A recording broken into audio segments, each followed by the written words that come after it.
and there has been killed on the flags. But at 7:56, I'm standing on the tower, and happy-go-lucky kids, and all at once that sky is getting full of planes.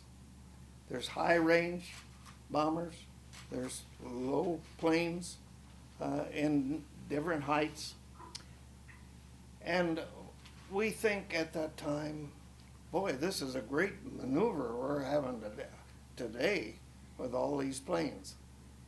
Even when we looked at that ball on that plane, and it should have registered immediately that that was Japanese, but we didn't. And then here comes these black spots out of the airplanes. And the next thing you know, we know where the war is on.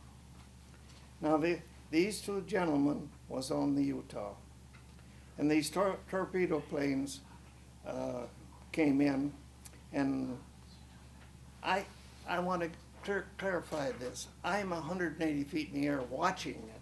There's no way that I can see everything at one time. I'm seeing it after the fact.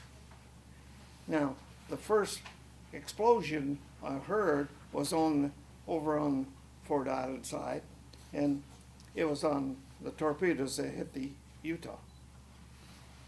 And almost immediately afterwards, the torpedoes hit the Oklahoma, which was on the other side of Fort Island, opposite side. And boy, because their watertight doors was not closed, they were rolled over immediately. In 15 minutes, those boys are down. They're swimming in the water. They're down. And then the high-range bombers, all the battleship row was hit one right after another. The West Virginia with over 6 torpedoes, and it sunk straight up and down. I would like to mention something else, how the Japanese flyers were. They had practiced on Pearl Harbor for a year. And every ship in Pearl Harbor that we berthed in Pearl Harbor always went back to the same berths. So they knew where every ship was, or supposed to be. Fortunately, our two carriers, the Lexington and the Enterprise, was out at Wake Island and at Midway. And they would have been in their berth somewhere near the Utah had they not had to slow down and fuel their destroyers. So they was held out. They was a little late getting in. The Enterprise was the closest one, and they did get some planes off to trying to find them, but they never did. So, do you remember seeing those 6, I think there were 6 planes? 6 planes, yes. I was on duty that night, and we were warned not to fire. These are friendly planes, and not to fire. But in war, if somebody touches off a bullet or shell, everybody goes. You can't stop that. And that's exactly what happened. And so we knocked down the first 3 that came in. The others went over to Army base. They knocked them down too. See? So there was only 2 flyers that was saved out of that group of planes that came in. Do you know who they were? We did.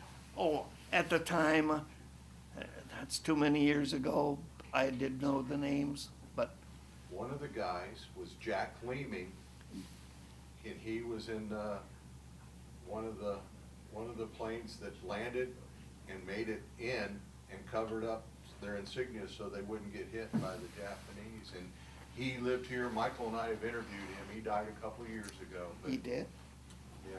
But Yeah, that was- I didn't meet him personally, but I've met so many of your great men from that era of time.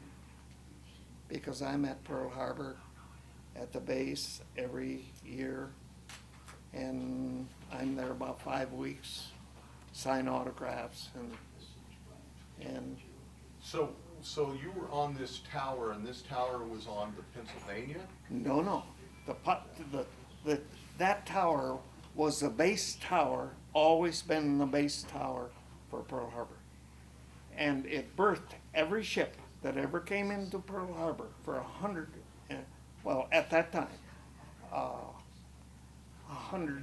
about 75 years at that time. So every ship that ever come in was birthed right there by it. And so the tower is it located on Fort Island? Where is it located? No, right on the base. And I'll show you the pictures where it was. There was 3 towers there.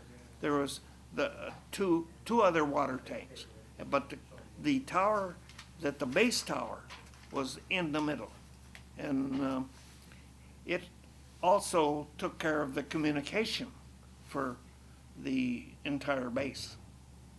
So it did not belong to the admiral's staff, but when the Pennsylvania come into port, if we was connected anyway in his staff, had anything to do with it, we came off the base, off the Pennsylvania with him. He went to Makalapa over to base, and we went to the receiving station, #1 house at the gate. That was our quarters. So we were on shore. The Pennsylvania was in #1 dry dock with the Cassin and Downs, and the Cassin and Downs was hit, set afire, and they flooded the dry dock to put the fire out, and the screws was out of the Pennsylvania and it flooded the screw department.